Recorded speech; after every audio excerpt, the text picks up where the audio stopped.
เจ้ามันไม่กินลาบปลาดุกน้ำค่อยขึ้นมาตลาดเขาลักฟัดอยู่ในนี้นะลาบปลาดุกโอ้ยขึ้นฮอดเมฆลาบปลาดุกทำไม่ได้กินดิบได้แต่ข้าวตะโพกตะเบกจะกินดิบเดี๋ยวนี้คนไม่กินไม่ได้แต่เด็กเขาย่อมนะเวลาแล้วก็โคเฮมเฮ้จะบโลผมจะมีเยอะน้ำค่อยนะลักฟัดมาเด้อมากินน้ำเดียวมาชิวเจ้ามาลาบปลาดุกปลาที่โตเนาะได้ลาบมื้อเฮาฟักปลาแล้วเราก็เฮาก็ตำเอาเกลือซื่อ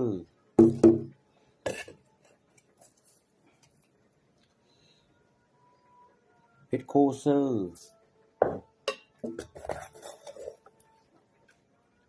ข้าวโคซื่อนี่ข้าวโค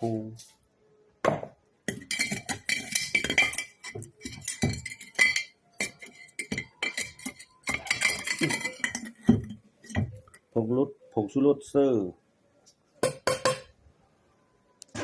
อน้อยโน่น้อยซื่อหลายโน่หลายหันลาบไม่ได้กินนิดได้ข้าวโคแล้วก็ข้าวโคให้มันเหลือง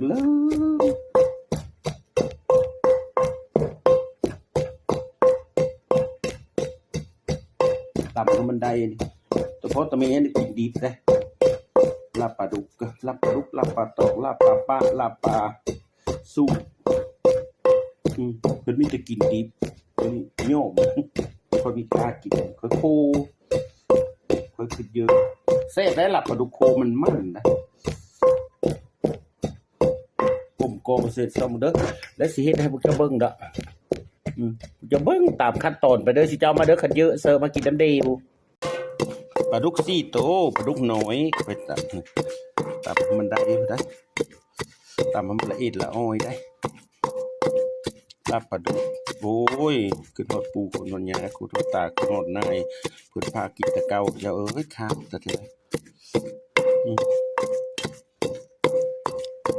วันนี้นำปลาเดก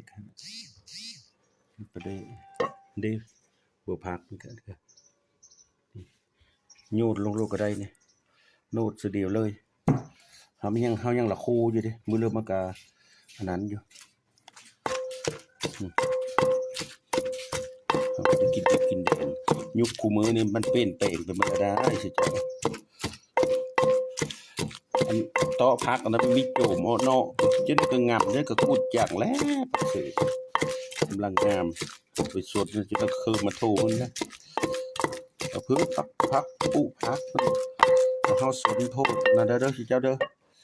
ลาบปลาโคลาบปลาตอกเอาลาบปลาดุกโคโคตรมันเตะเห็นโคตร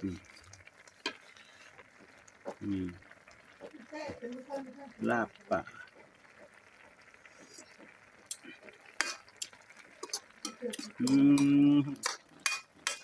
อร่อยมากมาเด้อเพื่อเยอะสำหรับปลาดุกพูดจนมันเหลืองห้อยจนมันเหลืองห้อยมันบกกับเขาคุยเลยแบบนี้นะแล้วคักเจนโซผมเองดิพากินตะเก้านะขึ้นฮอดได้ปุ๊บมีเอ้ยรับปลาดุกแล้วเพิ่นเฮ็ดไม่ได้ไว้แนวนี้2 ชั่วโมงก็ไม่ได้แล้วคนอยู่หันหูมันก็ไม่ได้ทิ่มนะหูมันก็จ้ามเลยห้อยมาแล้วก็ฟักแค่ฟักวะคนตะเก้าเฮ็ดกินตั้งไม่ได้โดนเยอะเข้าไปเลิกก็อดเอาจ้ามแล้วมาแล้วก็ฟักหูมันเสื้อหูปลาดุกนะมันได้เสือโอ้ยมันมีเงี้ยบอกคือกูมือจะหูข้อเขาตอนฮับบ่ได้เลยได้กูมือนี่นะเห็นกลางเลยนึงก็คือว่าขยงนั่นนะเดี๋ยวจะเข้าเจอฟักหูมันได้แล้วเนาะฟักหูปลาดุกฟักแล้วก็มาต่ำหูมันก็โพแห้งจึงเอาตัวนี้ลงเอาตัวซีนมันลงอยู่นะฮะละอย่ากินข้าวอย่าใส่ก็อย่ากินอย่ากอมบูฮานเฮ็ดกินตะเก้าเพื่อจะวันนั้นเลิกกระเป๋าเหลืองลาป่าเนี่ยเฮาเฮ็ดนะพอดีบันเฮามาโคนี่เยอะเข้มบ่แตกต่างอย่างกับส้มป่านะส้มป่าคือกัน บ่คือได้สมศีลสมหมู่สมการสมฟานสมไปเลยสมป่านี่ตั้งโลดเฮ็ดสำเร็จก็มาปีละเข้มโลดมันเป็นนั่นน่ะนะเจ้าเว้นความคอยเว้าบ่โทษโลกจบแล้วเราได้คณะครูแล้วเราได้นี่นี่ระป่านะระป่าครู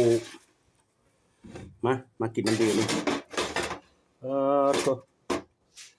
นี่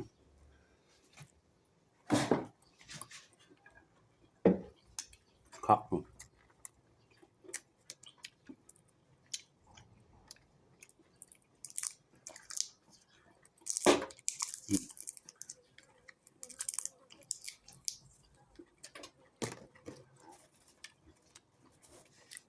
มาใส่กินรสมาใส่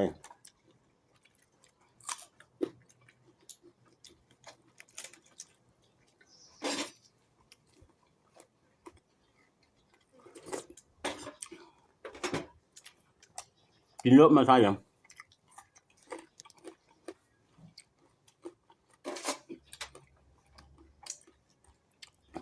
ดูโดด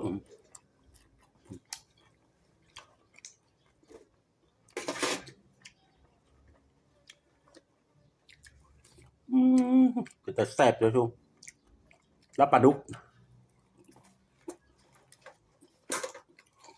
ก็กล้ากินน้ำมีท่านละเนื้อไหม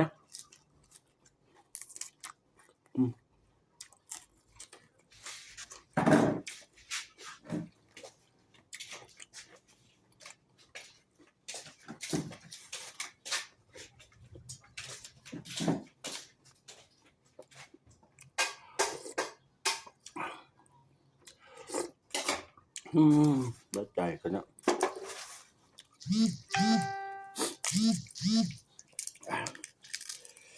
ได้เหลืองจะคักหุบบูนะกับระป่า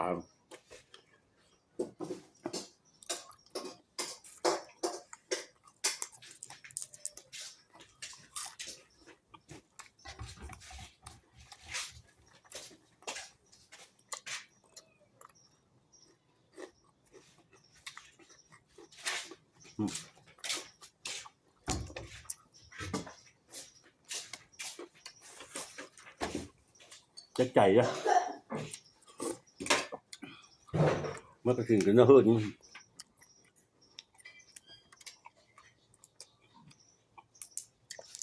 ธรรมดามันมีผักคาด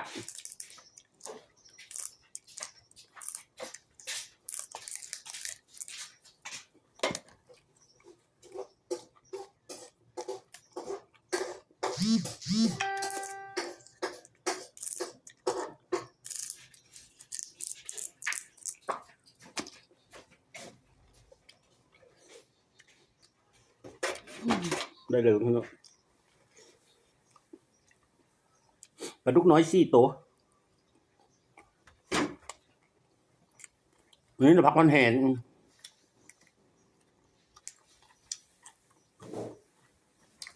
มากินน้ำมั้ยนี่บอกเราต้องเข้าหูส่วน